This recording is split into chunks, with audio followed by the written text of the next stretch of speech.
Good morning, Gators. It's Tuesday, November 7th, 2023. I'm Evan Yang. And I'm Reagan Weiss. Please stand for the Pledge of Allegiance.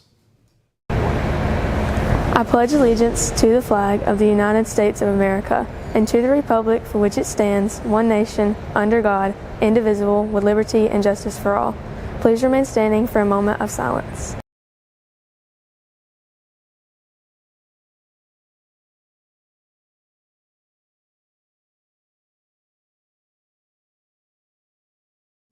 You may be seated.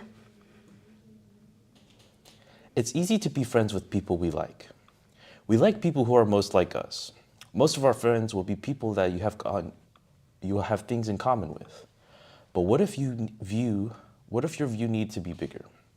What if you've missed out on some of the best relationships based simply because you only choose people you like based on sports teams, music interests, or worse, outward appearances? Every person wants a connection, a person to be friends with. If you need one, someone is looking for a friend. If you want to be one, there is someone you can connect with. You can always find someone to connect with because everyone wants to be seen, cared for, and connected to. So as we celebrate Project Outreach's Week of Change, try something. Make a new friend with someone who isn't just like you. Maybe they are differently able, perhaps they like something you like. Choose to connect, and you may find out what you need and what they need. Today we wear tie-dye for autism. Did you know that 1 in 36 children 8 and under have been identified with autism spectrum disorder? Autism can be diagnosed at a young as 2. However, the most reliable age of diagnosis is 5. According to the U.S. Department of Education, 74% of students diagnosed with ASD graduate versus 86% of all students. I don't know about you, but there is nothing that can stop a person who believes in themselves. Good luck to the varsity cheerleaders and mascots as they compete in the ASAA regionals in the afternoon at the Mobile Civic Center. Part of their scoring competition is having a crowd that cheers with them, so they need a lot of fans in the stands. Come out this afternoon or this weekend and help cheer on the cheerleaders. We also wish good luck to our flag football team as they travel to Montgomery today to compete in the semifinals. On November 14th, Heart for Athletes will be hosting free heart screenings, but hurry up and sign up, because only the first 400 from our school can participate. Just scan the QR codes in the hall and fill out a form to sign up. To learn more about the danger of a sudden cardiac arrest, let's watch this video about a local athlete who experienced it.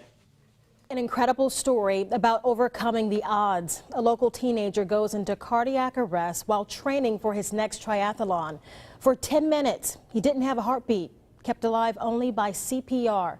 But that's just the beginning. Here's the full story of Sam Cockrell. Chess is a brutal game of skill. The rush from wiping out an opponent is something Sam Cockrell is all too familiar with. Whatever he wants to do, I'm sure he can do it. He started competing in triathlons 3 years ago.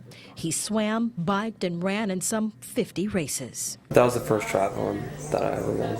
He was on the USA Triathlon youth team and had all the potential to go on to be a professional in the sport. And he's competed regionally and locally in several sprint and Olympic distant triathlons. But those days are over. See, about 6 weeks ago, something was off. He was swimming with his teammates at the Daphne YMCA when suddenly he had to get out of the pool. I don't really remember getting out of the pool, but one of my teammates told me I should get out of the pool.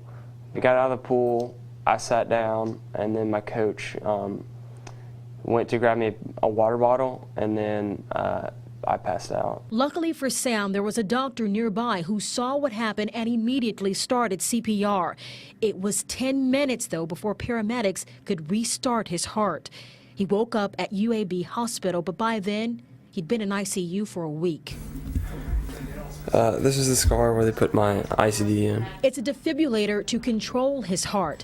After doctors discovered Sam had a genetic yet rare condition. He has something called ARVD. It's arrhythmogenic right ventricular dysplasia. Abnormal heart rhythms. His attitude towards it, he seems very upbeat considering, you know, he can't do what his dream was before, which was to become a pro triathlete, which he was more than on the way to do. Now he's looking forward to college and possibly a career in aerospace. Too modest to brag about himself, his mom talks about what she sees for his future. I definitely have seen God's hand through all of it, and I just believe that he's closed these doors for Sam, but I don't know what, but I think others are going to open, so we're anxious to see what the future holds. Sam will be going back and forth to Johns Hopkins University in D.C. to see if doctors. If you participate in this screening, you can get a ticket for free popcorn and cotton candy from Miss McLean afterwards. Today, the cafeteria is serving Crispitos and corn. Remember to bring in your food donations for the Wilmer Hall Children's Home. There are boxes in English teachers' rooms, and donations will be accepted through the end of November. The class that brings in the most donations will get a free out-of-uniform day. Speaking of out-of-uniform day, since we don't have school this Friday, we will have our casual Friday on Thursday instead. That's all we have for the announcements today. We hope everyone has a wonderful day. And go Gators!